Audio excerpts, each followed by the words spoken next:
बिस्मिल्लाहिर्रहमानिर्रहीम। इस वीडियो में हम कंपाउंडेड डीसी मोटर के बारे में पढ़ेंगे, जिसको आमतौर पे कंपाउंड डीसी मोटर भी हम कहते हैं। तो कंपाउंडेड डीसी मोटर आप डायग्राम को देखिए, तो इसमें एक सीरीज फील्ड भी है और इसमें शंट फील्ड भी है, और इसीलिए इसको कंपाउंडेड कहा जाता है या कंपाउंड कहा जाता है, यानी दोनों को मिला के ये बना है। A compound DC motor has a both shunt and series field. फिर यहाँ पे देखेंगे तो डॉट्स है, यहाँ पे भी डॉट है, इधर डॉट है, यहाँ पे भी एक डॉट है जो कि पूरा नज़र नहीं आ रहा है। तो ये डॉट्स की मीनिंग वही है जो हमने ट्रांसफार्मर में पढ़े हैं, और हम आगे चल के भी इसको डिस्कस करेंगे। अब इन दोनों डायग्राम्स में आप फ़र्क देखिए। ये शंट वाइंडिंग जो है ये आर्मेचर वाइंडिंग्स और ये सीरीज वाइंडिंग से पहले ये कनेक्टेड है, यानी शुरू में ही इनपुट के साथ ये कनेक्टेड है, और ये दूसरे में ये सीरीज रेजिस्टेंस या सीरीज वाइंडिंग के बाद ये कनेक्टेड है। तो इसको लॉन्ग शंट कहा जाता है। मेरे ख्याल में चूँकि ये फासला ज़्यादा दूर है यहाँ से आर्मेचर से, तो इसलिए आप इसको लॉन्ग शंट कहते हैं और इसको शॉर्ट शंट कहते हैं। कोई और मायने हो तो मुझे नहीं पता। अब ये जो डॉट्स के हैं concept, if the current flows into the dots in both the fields. अब यहाँ पे अगर आप देखें तो ये करंट है, यहाँ से ये भी करंट है, तो this current is entering the dot. Similarly IF is entering the dot. ये डॉट इस कॉयल से पहले लगा हुआ है, यहाँ पे भी कॉयल से पहले, हम सिर्फ कॉयल को देखना। तो ये दोनों सेम डायरेक्शन में है, यानी एंटरिंग द डॉट। इसका मतलब है इनका नेट इफेक्ट जो है वो एडिशन हो जाएगा, ऐड हो जाएगा, और इसीलिए हम कहते हैं इसको कम्युलेटिव कंपाउंड, यानी ऐड कर रहे हैं आप इसको। जबकि इस केस में अगर आप देखें तो करंट लीविंग है इस कॉयल से, यहाँ डॉट से, लेकिन यहाँ पे करंट एंटरिंग है डॉट टर्मिनल, तो इसलिए इन दोनों का असर सब्ट्रैक्ट हो जाएगा, और इसीलिए इसको डिफरेंशियल कंपाउंड कहा जाता है।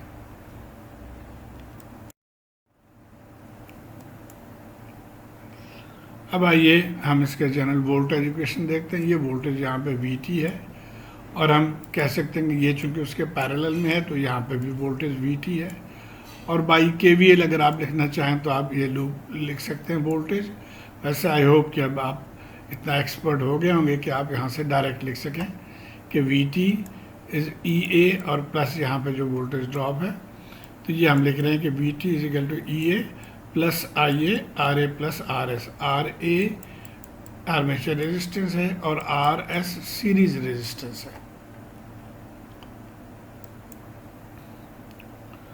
और यहाँ से आप करंट को भी देख सकते हैं, ये IL लाइन करंट है, ये दो हिस्सों में डिवाइड हो गया, IA और IF। तो हम ये लिख सकते हैं कि IA is IL minus IF,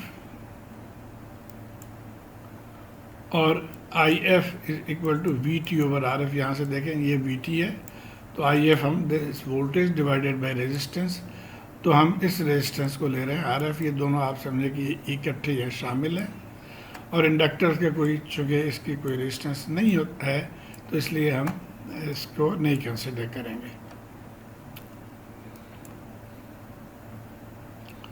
अब ये तमाम सर्किट्स की वजह से एक नेट EMF पैदा हो रहा है इसके अंदर, तो हम इसको कहेंगे टोटल EMF या नेट EMF। और ये किस वजह से है? एक फील्ड करंट की वजह से, या फील्ड सर्किट, ये फील्ड सर्किट है इसकी वजह से है। उसके बाद ये सीरीज सर्किट है, इसके वजह से है। और इसके अलावा तो ये देखिए सीरीज सर्किट है, यहाँ पे हम प्लस माइनस साइन लिख रहे हैं, और प्लस माइनस का मतलब ये कि प्लस तब होगा जब ये कम्युलेटिव कंपाउंड हो, और माइनस जब ये डिफरेंशियल कंपाउंड हो। उसके अलावा MMF due to armature reaction. अब आर्मेचर रिएक्शन की वजह से भी मैग्नेटोमोटिव फोर्स अगर है इसमें, तो वो आप उसको सब्ट्रैक्ट करेंगे। इस चीज़ को इन टर्म्स ऑफ फिगर हम लिख सकते हैं कि एफ नेट यानी मैग्नेटोमोटिव फ्लक्स नेट या total is equal to magnetomotive flux due to field plus minus magnetomotive flux due to series and minus MMF due to armature reaction. और जैसे मैंने बताया ये positive sign for cumulative compound और negative sign for differential compound, यहाँ पे जो sign आप यूज़ करेंगे। अब एक चीज़ और हमने ध्यान में रखना है कि जो ये कर्व है इसको मैग्नेटिक कर्व कहा जाता है। मैग्नेटिक कर्व आमतौर पे प्लॉट किया जाता है बिटवीन ई ए यानी ये जो वोल्टेज यहाँ पे है और आई एफ जो फील्ड करंट है उसके दरमियान प्लॉट किया जाता है। Since the magnetizing curves are expressed as the plot of EA versus field current, it is customary to define an equivalent field current. अब हम ये जानना चाह रहे हैं कि एक तो फील्ड करंट ये वाला है जो इसकी वजह से, लेकिन इस पूरे सर्किट की वजह से क्या कोई इक्विवेलेंट फील्ड करंट हम निकाल सकते हैं जो इस पूरे सर्किट को रिप्रेजेंट करे। और इसको समझने के लिए आप इस तरह के एक इक्विवेलेंट सर्किट ले सकते हैं कि ये फर्ज करिए टोटल सर्किट के फील्ड करंट है, उसको हम नाम देंगे आई एफ स्टार। और ये फील्ड करंट इसके वजह से जो यहाँ पे हम ई ए वोल्टेज इंड्यूस हो रहा है इसके अंदर या बैक ई एम एफ है। तो ये कह रहे हैं it is customary to define an equivalent field current that will produce the same output voltage यानी E A at the combination of all the magnetomotive force. तो ये तमाम मैग्नेटोमोटिव फोर्स की वजह से जो एक आई एफ हम इमेजिन कर रहे हैं उसको हम लिखते हैं आई एफ स्टार। तो ये हो गया the equivalent field current of the DC motor is denoted by I F star. और अब हम यहाँ से आई एफ निकाल सकते हैं। ये देखिए एम एम एफ नेट जो है वो N into I F star. अब ये मैग्नेटोमोटिव फोर्स वो number of turns into current होता है। तो ये फील्ड कॉइल्स प्लस जो अब हम आई एफ स्टार हमने लिया वो हो गया।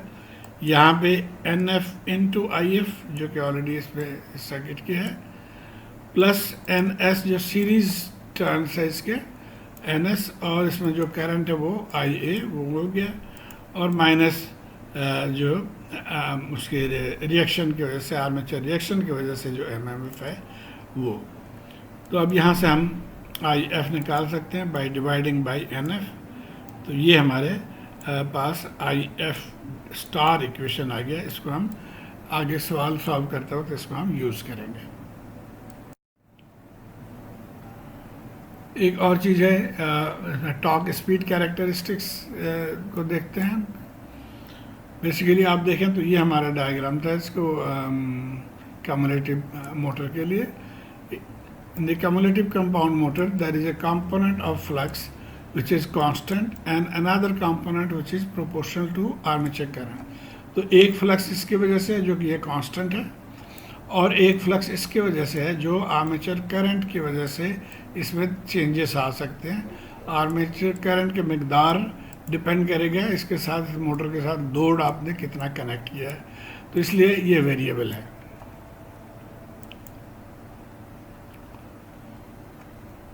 अब मैं ग्राफ में नहीं जाऊंगा, लेकिन आपको एक इसके सिर्फ पेक्यूलियरिटीज आपको समझाने की कोशिश कर रहा हूँ। The cumulative compound motor has the highest starting torque then a shunt motor. अभी ये बेसिकली इन दोनों के दरमियान है, यानी ये सीरीज मोटर है जिसकी बहुत हाई स्टार्टिंग टॉर्क है, और ये शंट मोटर है जिसकी हाई स्टार्टिंग टॉर्क नहीं है। तो ये दोनों के दरमियान है, तो इसलिए इसकी स्टार्टिंग टॉर्क इससे ज़्यादा है। So it has a higher starting torque than a shunt motor but a lower starting torque than a series motor। और एक सेंस में in a sense the cumulative compound DC motor combines the best feature of both shunt and series। तो ये दोनों के जो अच्छी qualities हैं वो इसके अंदर शामिल है। तो आइए अब हम एग्जाम्पल 8.6 को देखते हैं। सवाल है कि जी 100 HP मोटर है, इसका हमारे सवाल के साथ कोई ताल्लुक नहीं है। 250 volt, 250 volt, yes, the terminal voltage जो है वो 250 वोल्ट है। कंपाउंडेड डीसी मोटर है विद द कंपनसेटिंग वाइंडिंग। अब कंपनसेटिंग वाइंडिंग का मतलब ये होता है कि आर्मेचर रिएक्शन को कम करने के लिए ये जो पोल है यहाँ पे हम कंपनसेटिंग वाइंडिंग लगा देते हैं। तो जब किसी मोटर में कंपनसेटिंग वाइंडिंग हो तो इसका मतलब है कि आर्मेचर रिएक्शन को हम ज़ीरो फर्ज करेंगे, जो कि इस सवाल में हम उसी तरह ही करेंगे।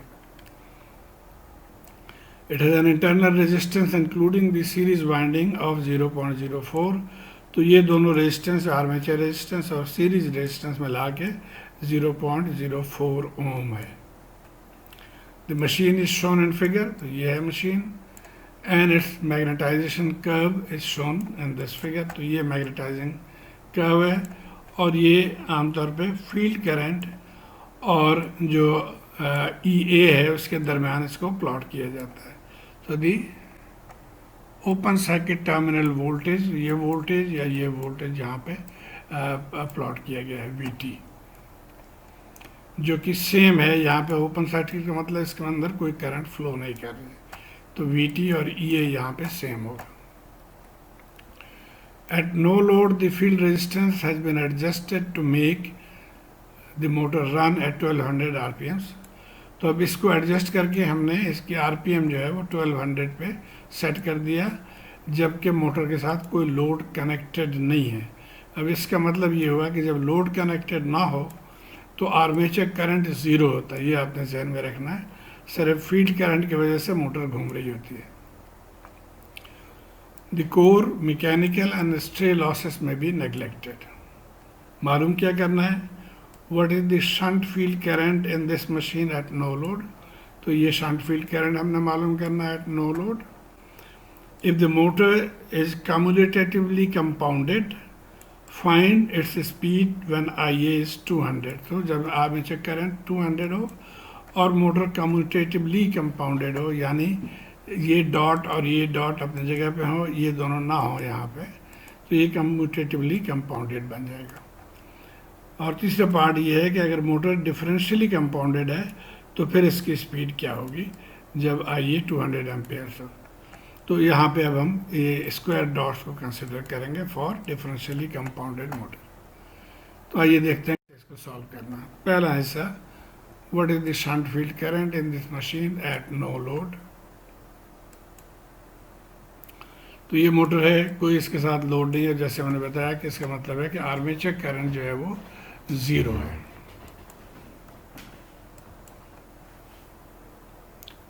ये वही डायग्राम है। अब ये at no load the armature current is zero, so the internal generated voltage E A must be equal to V T. अब यहाँ से भी आप देख सकते हैं कि चूंकि ये करंट ज़ीरो है तो ये ज़ीरो हो गया, so E A is equal to V T. और आप चाहें तो यहाँ से भी इस चीज़ को देख सकते हैं कि चूंकि इसमें कोई करंट नहीं है कोई, तो ये ड्रॉप ज़ीरो है, तो जो वोल्टेज यहाँ पे है वही वोल्टेज यहाँ पे है, यहाँ पे यही वोल्टेज है V T, therefore E A is equal to V T.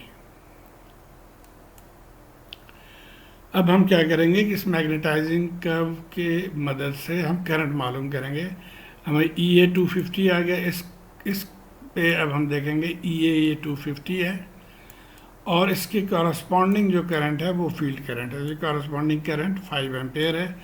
तो इसलिए हमारा जो पहले सवाल का आंसर है वो है कि current, field current must be 5 ampere. अब आ जाते हैं हम पार्ट बी पे। The motor is commutatively compounded, find its speed when I A is 200।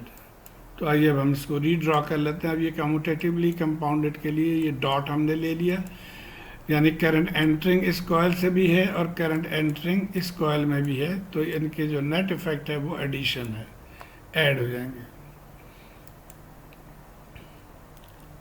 ये वही formula V T is equal to E A plus I R से हमने ई ए को पहले निकाल लिया, ये आ गया। वी टी हमें पता है, आई ए पता है, ए वैल्यूज पता है, तो ई ए 242 वोल्ट आ गया हमारे पास इस केस में। अब हम देखते हैं कि IF कितना है। अब हमने ये देखा था कि जो कम्युलेटिव कंपाउंड मोटर में IF का फार्मूला ये है, एक्चुअल फार्मूला तो ये था। चूँकि ये कम्युलेटिवली कंपाउंडेड है तो यहाँ पे हम प्लस ले लेंगे, तो हमने यहाँ पे प्लस ले लिया। अब ये वैल्यूज़ हम पुट करके हम IF स्टार मालूम कर लेंगे। ये 5 एम्पेयर था, ये 3 टर्न्स हैं सीरीज़ के, और ये फील्ड के यानी शंट के टर्न्स है 1000, और ये 200 एम्पेयर है। और ये है आपका आर्मेचर रिएक्शन की वजह से, जो कि इस केस में हम इसको ज़ीरो फर्ज करेंगे। तो IF हमारे पास आ गया 5.6 IF स्टार। ये नेट इफेक्ट है, नेट करंट है इसके वजह से। अब हम आ जाते हैं ग्राफ की तरफ। ये हमारा ग्राफ है। यहाँ पे हमारे पास हमने ये करंट मालूम कर लिया था 5.6। अब इससे देखेंगे कि इसके वजह से हमारे वोल्टेज कितना है। तो ये 262 वोल्ट है। इसको हम न्यू वोल्टेज कहें, रेफरेंस वोल्टेज कहें, तो ये रेफरेंस वोल्टेज हो गया 262 वोल्ट। ये कब है? जबकि स्पीड 1200, यानी ये ग्राफ जो है ये बना हुआ 1200 की स्पीड के लिए। हमारा तो ये 242 वोल्ट है। हमने अभी क्या मालूम कर लिया कि 1200 वाले ग्राफ में इसके बराबर या इसके वजह से जो वोल्टेज है वो 262 वोल्ट है। तो अब इससे हम निकालेंगे स्पीड, और ये फार्मूला हम इसको यूज़ करेंगे। EA divided by new EA कहें या रेफरेंस EA, और एक्चुअल मशीन, और ये जो ग्राफ से जो स्पीड आया या ग्राफ में जो स्पीड है वो। तो यहाँ से हम ये लिख सकते हैं NM EA 0 N0। ये हमारे पास 242 वोल्ट आ गया। ये हमने निकाला ग्राफ से 262। ये जो ग्राफ में या ग्राफ जिसके लिए डिज़ाइन है 1200 RPM। तो इसका मतलब है हमारे एक्चुअल स्पीड जो है वो 1108 रेवोल्यूशंस पर मिनट। ये हो गया कम्यूटेटिवली कंपाउंड या कम्युलेटिवली कंपाउंड मोटर के लिए। अब आइए हम डिफरेंशियली कंपाउंडेड मोटर के लिए देखते हैं। अब यहाँ पे देखिए, ये हमने स्क्वायर डॉट्स ले लिए।